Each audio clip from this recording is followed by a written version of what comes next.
তুমি তুমি চাইলে আমাকে সুস্থ করতে পারো, তুমি চাইলে আমাকে সুস্থ নাও করতে পারো। সুস্থতার মালিক কে? আল্লাহ। হে আল্লাহ, তুমি আমাকে সুস্থ করে দাও, এরপরে ওষুধ খায়। তার মানে যে কোনো কাজ প্রথমে চাই কার কাছে? এরপরে অন্যান্য লোকের কাছে চায়। তার মানে তার ইজ্জত আছে। পাঁচটা কথা মনে রাখবেন। এক, যতদিন খুশি আপনি জীবন যাপন করেন, কিন্তু মনে রাখবেন আপনি মারা যাবেন। দুই, যার সাথে খুশি আপনি বন্ধুত্ব করেন, কিন্তু মনে রাখবেন আপনি তাকে রেখে চলে যাবেন, সে আপনার সাথে যাবে না। তিন, যে কোনো কাজ করেন স্বাধীনতা আছে, কিন্তু আপনি মনে রাখবেন আপনাকে আল্লাহর সামনে অবশ্যই দাঁড়াতে হবে। চার, আপনি যদি সম্মান দুনিয়া এবং আখিরাত এবং আল্লাহর জান্নাতে চান, তাহলে তাহাজ্জুদ করেন। পাঁচ, আপনি যদি ইজ্জত চান দুনিয়া আখিরাতে এবং জান্নাতে, তাহলে আপনি আল্লাহর কাছে চান, আল্লাহ আপনাকে ইজ্জত দান করবেন। মুস্তাদরিক হাকিম ৭৯২১ নম্বর হাদিস এটা, সিলসিলা সহিহা ৮৩১ নম্বর হাদিস এটা। এই হাদিসের মান সহিহ। ইমাম আলবানী রাহিমাহুল্লাহ সহিহ বলেছেন। আল্লাহ তাআলা আমাদেরকে এই হাদিসের উপরে আমল করার তৌফিক দান করুন, আমিন। আসলে আরো অনেক ব্যাখ্যা করা যায়, প্রত্যেকটা শব্দ থেকে একটা আলোচনা বের করা যায়, কিন্তু আমরা পরিপূর্ণ ব্যাখ্যা না করে সংক্ষিপ্তভাবে, মানে একেবারে সংক্ষিপ্ত না, একেবারে পরিপূর্ণ না, মধ্যম রেখে আপনাদের বোঝানোর চেষ্টা করেছি। আল্লাহ তাআলা আপনাদের এই হাদিসের উপরে আমল করার তৌফিক দান করুন। বলেছিলাম একটা পাপ সম্পর্কে কথা বলবো। আমাদের দেশে তো অনেক পাপ আছে, যেমন একটা পাপ শিরিকের পাপ। কিসের পাপ? শিরক। আপনারা বলেন শিরিক কোনোদিন ক্ষমা হবে? কেউ যদি শিরিক করার পরে তওবা করে, আল্লাহ ক্ষমা করে দিবেন। কেন? তওবা করেছে। কিন্তু শিরিক করে যদি মারা যায়, তার কি আর তওবার সুযোগ আছে? সে কি আর জাহান্নাম থেকে কোনোদিন বের হবে? হবে না। তাহলে শিরিক খুব জটিল পাপ। যেমন শিরিকের পর্যায়ের আরেকটা পাপ সালাত ত্যাগ। কেউ যদি সালাত ত্যাগ করে, তাহলেও সে শিরিকই করলো। এজন্য সে জাহান্নাম থেকে কোনো দিন বের হবে না। কারণ যারা সালাত পরিত্যাগ করে, সালাত মোটেও করে না, ইসলামে তাদের কোনো জায়গা নেই। আরেকটা আমাদের সমাজে খুব চলে, সেটা হলো নিশাদার দ্রব্য।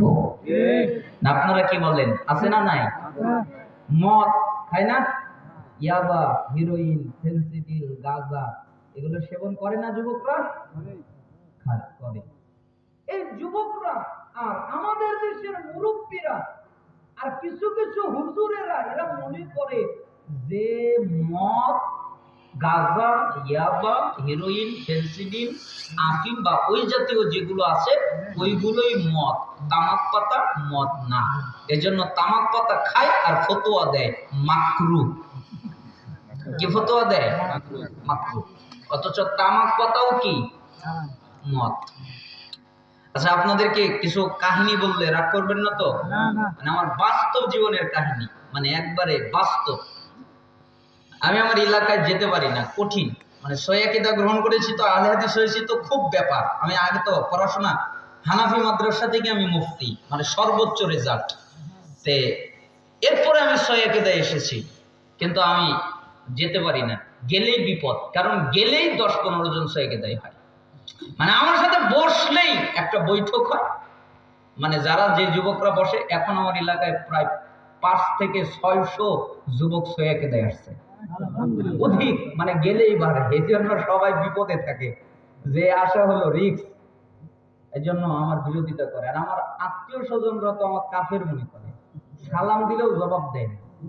আমি মাঝে মধ্যে আত্মীয়র সাথে সম্পর্ক রক্ষা করার কারণে তাদের সাথে দেখা করার জন্য যাই। তো মাঝে মধ্যে যাই, যেমন ঈদের মধ্যে যাওয়া পরে। তো আমি একবার আমার নানার বাড়ি বেড়াতে গেছি। আমার নানা হলো অনেক বড় ডাক্তার তৎকালীন যুগে, এখন তো মানে বিছানায় বেডে অসুস্থ। আমার নানা হলো আমার একটা সাথী। কেমন সাথী জানেন? যখন চলাফেরা করতে পারতো, তখন আমি নানাকে বলেছিলাম, নানা এইটা সহিহ না, সহিহ হলো এইটা, সালাত এইভাবে হবে না, সালাত করতে হবে এইভাবে। আমার নানা ওইটাই মেনে নিয়েছে, সহিভাবে সালাত আদায় করেছে। তাহলে আমার সহযোদ্ধা না? অবশ্যই। আমার নানার আরেকটা ভাই হলো মিলিটারি, ওই নানার সাথে আমার পড়তোই না। কিন্তু আলহামদুলিল্লাহ একদিন আমি ওই এলাকায় দাস দিচ্ছিলাম, আমার নানা, ওই নানাকে দাওয়াত করেছিলাম। দাস শুনে আমার নানা বলতেছে, তুমি এত সুন্দর আলোচনা করো বুঝতে পারি নাই, আর এত সুন্দর কথা কোনো জায়গায় শুনি নাই, আমি আজ থেকেই সইয়ে কেঁদে আসলাম। তাহলে আর একটা হলো যে এইভাবে এইভাবে বাড়ছে। আমার নানার আরেক ভাই ওই এলাকার হলো মোড়ল, মানে ওই এলাকার হলো প্রধান, মানে আমার নানাদের ভাইয়েরা সবাই প্রভাবশালী, আমার নানাও প্রভাবশালী। তো ওই মোড়ল ওই এলাকার আমাকে দেখেছে, এই বাসার এদিকে আসো নানু ভাই। আমি তার সাথে দেখা করলাম। দেখা করার পরে তার মুখ দিয়ে এত দুর্গন্ধ পেলাম, যখন কথা বলল মনে মনে ভাবলাম আল্লাহ জানে কত জর্দা খাইছে, মানে কত যে খাইছে আল্লাহ জানে, মানে এত দুর্গন্ধ।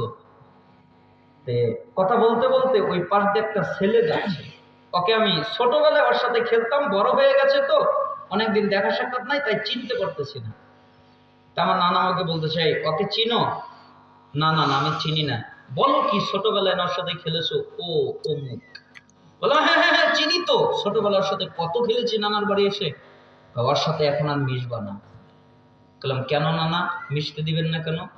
ও ভালো না। কেন নানা, কি করে? ও ভার্সিটিতে পড়ে। ভার্সিটিতে বললে খারাপ হয়? না, আর একটা কাজ করে। কি করে? ওই সিগারেট খায়। খবরদার মিশবা না।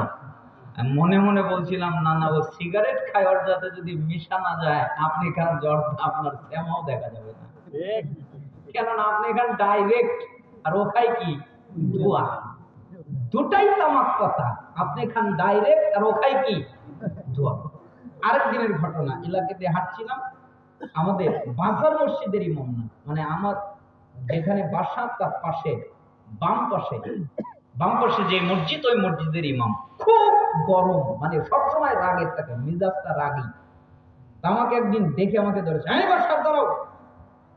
আমি তো কেঁপে উঠেছি, বলে কি যে করবে আল্লাহ জানে, সারাদিন তো আমার বিরুদ্ধেই ওয়াজ করে, এখন যে কি করবে আল্লাহ জানে। দাঁড়াও তুমি। দাঁড়ালাম। বলেন হুজুর, তুমি এত কঠিন ওয়াজ করো কেন? আমি কি কঠিন ওয়াজ করলাম?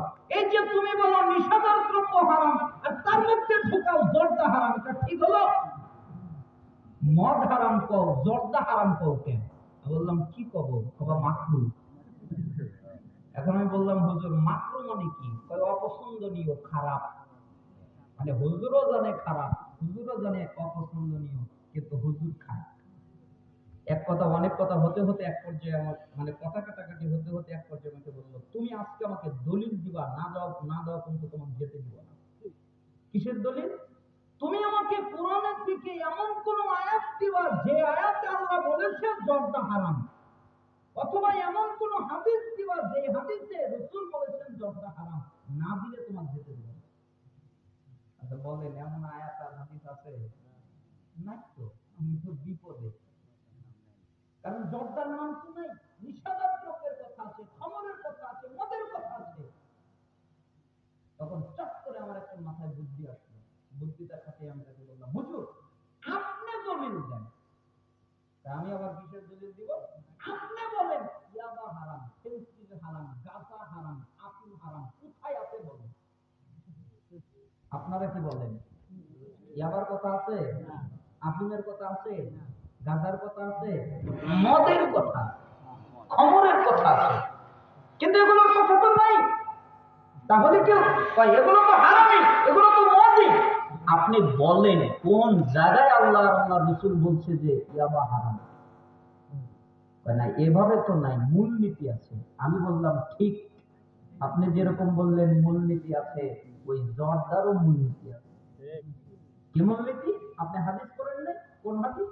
রাসূল সাল্লাল্লাহু আলাইহি ওয়াসাল্লাম বলেছেন, প্রসিদ্ধ হাদিস, যেই বস্তু বেশি খেলে বিবেকের ক্ষতি হয়, ওর অল্পটা মদ, অল্পটাও হারাম। কি খেলে? বেশি খেলে। এক ডক মদ কেউ যদি খায় তার কিছু হবে? আর যদি এক গ্লাস দেন তাহলে অবস্থা খারাপ, তাই না? যারা ইয়াবা খায় এক ট্যাবলেটের কিছু হবে? আর কয়েকটা লাগবে, তাই না? তার মানে যেই বস্তু বেশি খেলে বিবেকের ক্ষতি হয়, অল্পটা হারাম। তখন হুজুর আমাকে বলতেছে, বেশি দাও না, আমি খাই, আমার কিছুই হবে না। তখন আমি বললাম, আপনাকে তো কন্ট্রোলে সাইজ করা লাগবে। আমি বললাম ঠিক আছে, আপনার দিব আমার মতো। আপনার মতো দিব না, কার মতো দিব? আমার মতো। তোমার মতো মানে? আমি একটা গিলাস নিব, একটা গিলাসের মধ্যে এক কৌটা জর্দা ঢোকাবো। কয় কৌটা? এক কৌটা। এক কৌটা বুঝছেন তো? বিশাল একটা কৌটা ঢুকাবো, যেটা বাবা শেখায় ওটা ঢুকাবো। তার বাবা, আমার না। ওটা ঢুকাবো। এরপরে এক গ্লাস পানি দিব, এরপরে চামচ দিয়ে গোলাবো, এরপরে আপনার খাওয়াবো। ভালো কি তুমি খেলে আমার হুঁশ থাকবে, আমাকে ইমার্জেন্সি নেওয়া লাগবে না? বললাম ইমার্জেন্সি না, কবরেও নেওয়া লাগতে পারে। এবার আপনি বুঝছেন, বেশি খেলে বিবেকের ক্ষতি হলে আর অল্পটাই হারাম, অল্পটাই মত। যেই ছেলে কোনোদিন জর্দা খায় নাই, 5 বছরের ছেলের মুখে আপনি যেই জর্দা খান ওটা দেন, দেখবেন ও এ দেওয়ালে একবার বাড়ি খাবে, ও দেওয়ালে একবার। কেন? ও তো কোনোদিন জর্দা খায় নাই, ও তো কোনোদিন গুল খায় নাই। আপনি তো গুল একটু লাগান, পুরো ডিব্বাটা ধরে খান, খেতে পারবে? জ্ঞান থাকবে? আপনারা জানেন জর্দা খাওয়া কি? নিষাদার দ্রব্য পান করা কি? আজকে নতুন দুটা ফতোয়া শেখেন। জর্দা হারাম। জর্দা কি? নিষাদার দ্রব্য যেটা, ওটা কি? হারাম। নিষাদার দ্রব্য শিরক। বলেন কি? শিরক। নিষাদার দ্রব্য সবচেয়ে বড় ব্যভিচার। ব্যভিচার বোঝেন? ব্যভিচারের জগতে সবচেয়ে প্রধান ব্যভিচার হলো নিষাদার দ্রব্য। আপনি বলবেন হুজুর এবার দলিল দেন। দলিল দিতেই তো এসেছি, তাহলে এক এক করে মোবাইল বের করেন। মোবাইলের ভিতরে বাংলা হাদিস আছে না? আমি বলবো আর আপনি চেক করবেন। ইবনে মাজাহ 3375 নম্বর হাদিস। রাসূল সাল্লাল্লাহু আলাইহি সাল্লাম বলেন, মুদমিনুল খাম কাবিদি ওয়াসাম। যে ব্যক্তি নিষাদার দ্রব্য পান করলো, ওই ব্যক্তি মূর্তি পূজা করলো। এবার বলেন তো, মূর্তি পূজা শিরিক না শিরিক না? উপদেশ। মিশকাত 3657 নম্বর হাদিস। রাসূল সাল্লাল্লাহু আলাইহি ওয়াসাল্লাম বলেন, ইবনে মাজাহ 3375, মিশকাত 3657 নম্বর হাদিস। ইবনে আব্বাস রাদিয়াল্লাহু আনহু বলেন, রাসূল সাল্লাল্লাহু আলাইহি ওয়াসাল্লাম বলেছেন, যে ব্যক্তি নিষাদার দ্রব্য পান করলো, এরপরে মারা গেল, এরপরে যখন কিয়ামতের মাঠে উঠবে, তখন তার পরিচয় হবে মূর্তি পূজারী। কি পরিচয়? অথচ সে জিন্দেগিতে মূর্তি পূজা করে নাই, মূর্তির কাছেই যায় নাই। কি করেছে? নিষাদার দ্রব্য পান করেছে। এজন্য তার পরিচয় কি? মূর্তি পূজারী। মিশকাত 3660 নম্বর হাদিস। আবু মুসা আল-আশআরী রাদিয়াল্লাহু আনহু বলেন, আমি কারো পরোয়া করি না, আমি নিষাদার দ্রব্য পান করি অথবা আল্লাহর বিরুদ্ধে দেবদেবীর পূজা করি, এই দুইটার মধ্যে কোনো পার্থক্য নাই। নিষাদার দ্রব্য পান করলে যা হবে, দেবদেবীর পূজা করলেও তাই হবে। এবার বলেন তো, নিষাদার দ্রব্য শিরিক না শিরিক না? মাফ হবে? আগে আমরা একটা হাদিস পড়তাম, ইবনে মাজাহ 3376 নম্বর হাদিস, লা ইয়াদখুলুল জান্নাহ মুদমিনু খামর। ওই ব্যক্তি জান্নাতে যাবে না যে ব্যক্তি নিষাদার দ্রব্য পান করলো।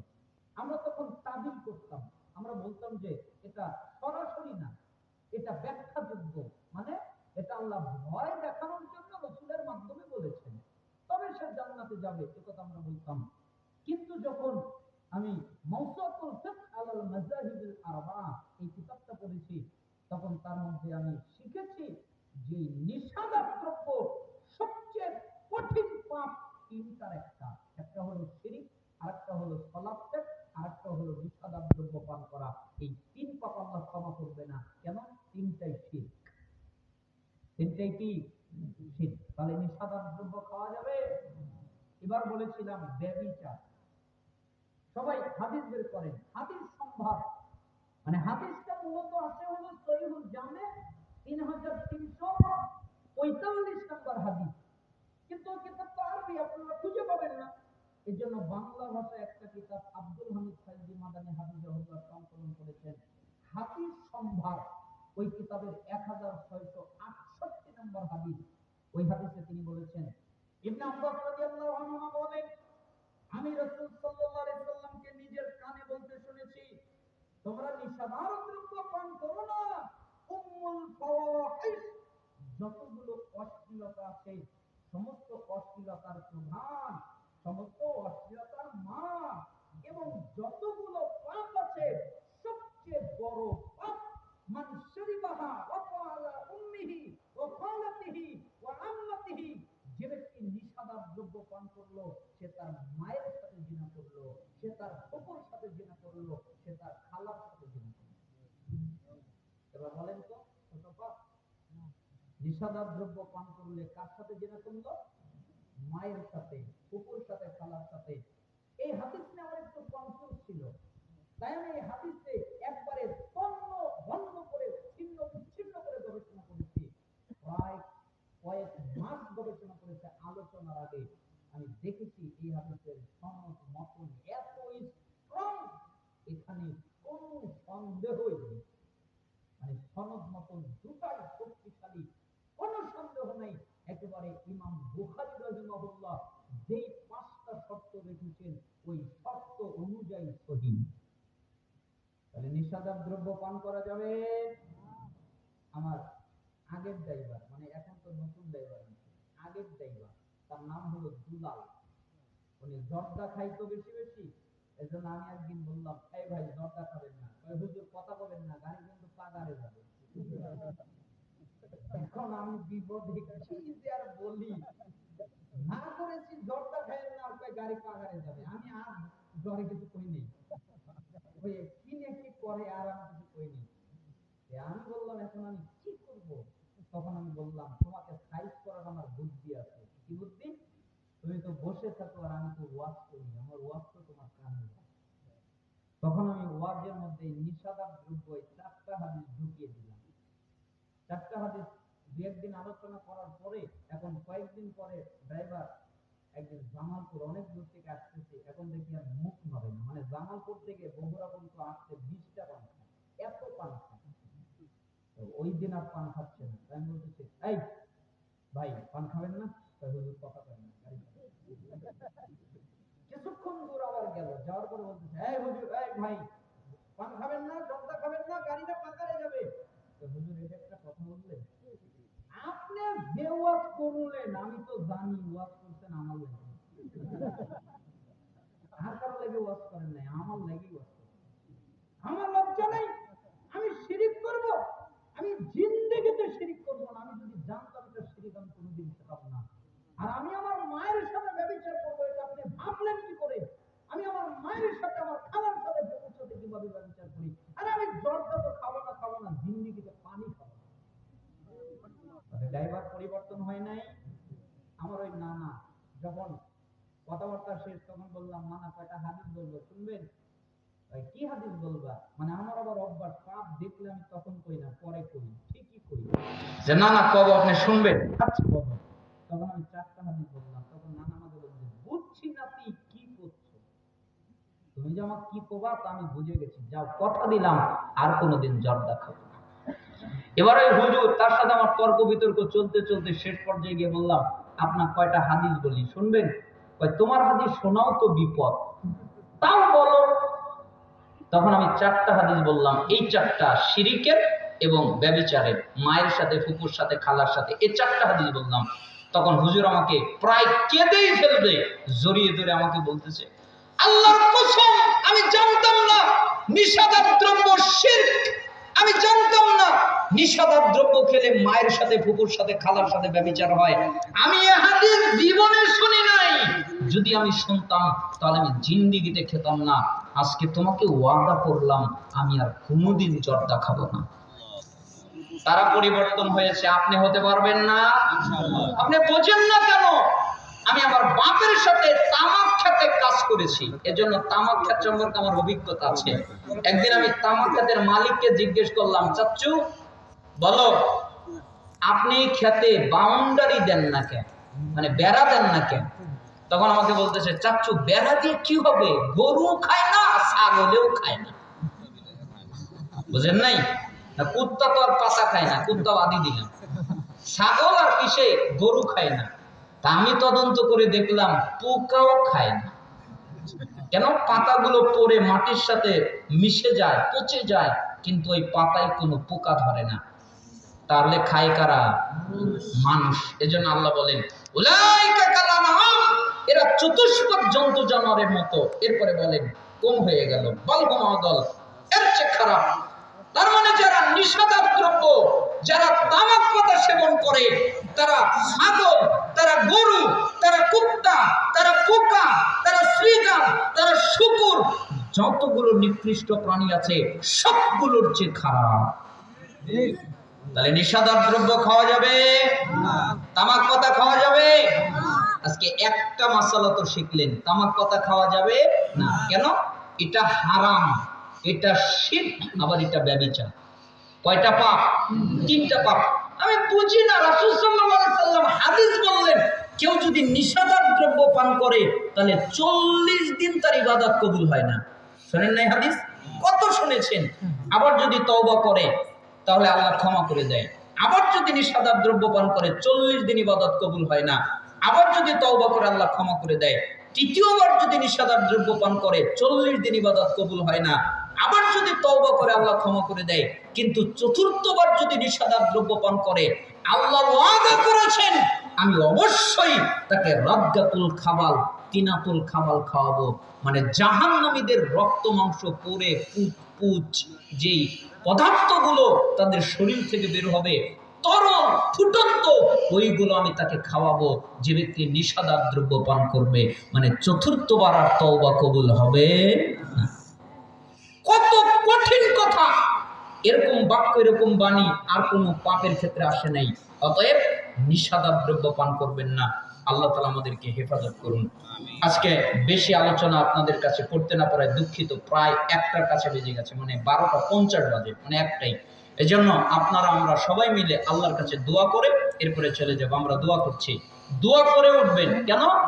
দোয়া করে উঠলে পাপ ক্ষমা হবে এবং পাপ কি হবে? নেকি। আরেকটা হাদিস শুনেন, রাসূল সাল্লাল্লাহু আলাইহি ওয়াসাল্লাম বলেছেন কেউ যদি মজলিস শেষে সুবহানাকাল্লাহুম্মা মর্মে দোয়াটা পড়ে তাহলে আল্লাহ একটা স্বর্ণের বার নেন। এরপরে ওই বারের মধ্যে ওই নেকিটা লেখেন। এরপরে ওইটা আরশের গায়ে ঝুলিয়ে দেন। কিয়ামত পর্যন্ত আল্লাহ ওই নেকিকে নষ্ট হতে দেয় না। সুবহানাল্লাহ। তাহলে এই ফজিলতের দরকার আছে না? এই জন্য দোয়া করে উঠবেন, হে আল্লাহ আমাদের যারা অসুস্থ তাদেরকে আপনি শিফায়ে কামিলা আজিলা দান করেন। আমাদের যারা অভাবী তাদেরকে অভাব থেকে অব্যাহতি দান করেন। আমাদের যারা ঋণী তাদেরকে ঋণ থেকে রক্ষা করেন। আমাদের মধ্যে যে কোনো মুসিবতে আছে সেই মুসিবত থেকে পানা মঞ্জুর করেন। আল্লাহ আপনি আমাদের দুনিয়ায় কল্যাণ দান করেন, আপনি আমাদের আখিরাতে কল্যাণ দিবেন, আপনি আমাদের জাহান্নামের আযাব থেকে রক্ষা করবেন। আল্লাহ ফিলিস্তিনের মাটিতে মুসলমানদের আপনি হেফাজত করেন, তামাম পৃথিবীর সমস্ত মুসলমানকে আপনি হেফাজত করেন। আল্লাহ মুসলমানদের আপনি ঐক্যবদ্ধ হওয়ার তৌফিক দান করেন। হে আল্লাহ আপনি আমাদের বাংলাদেশে শান্তি নাজিল করেন, আমাদের বাংলাদেশে যোগ্য ইসলামিক শাসক দান করেন, আমাদের বাংলাদেশের সংবিধান কোরআন এবং সুন্নাহ আমাদের উপহার হিসেবে দান করেন। আল্লাহ আপনি আমাদের দেশে খিলাফত প্রতিষ্ঠা করেন, ওই খিলাফত প্রতিষ্ঠা করার মাধ্যম আপনি তৈরি করে দেন। আল্লাহ আমাদের জনগণের অন্তরের মধ্যে তাওহীদ প্রতিষ্ঠা করেন, শিরিক থেকে বাঁচান, সুন্নাত প্রতিষ্ঠা করেন, বিদআত থেকে বাঁচান। আল্লাহ আপনি এই ইসলামী জালসাকে কবুল করেন, এই জালসার সাথে যারা যে কোনোভাবে জড়িত তাদের কবুল করেন। এই জয়বোগা হাফিজিয়া মাদ্রাসা লিল্লা বডি এতিমখানাকে আপনি কবুল করেন, এর সাথে যারা যে কোনোভাবে জড়িত তাদেরকে আপনি কবুল করেন। আল্লাহ যত পুরুষ যত নারী এখানে উপস্থিত হয়েছে আপনার কথা অনুযায়ী শেষ পর্যন্ত তারা ছিল, আল্লাহ আপনি সাক্ষী। অতএব আপনি তাদের ক্ষমা করে দেন এবং তাদের গুনাহগুলোকে নেকিতে পরিণত করে দেন।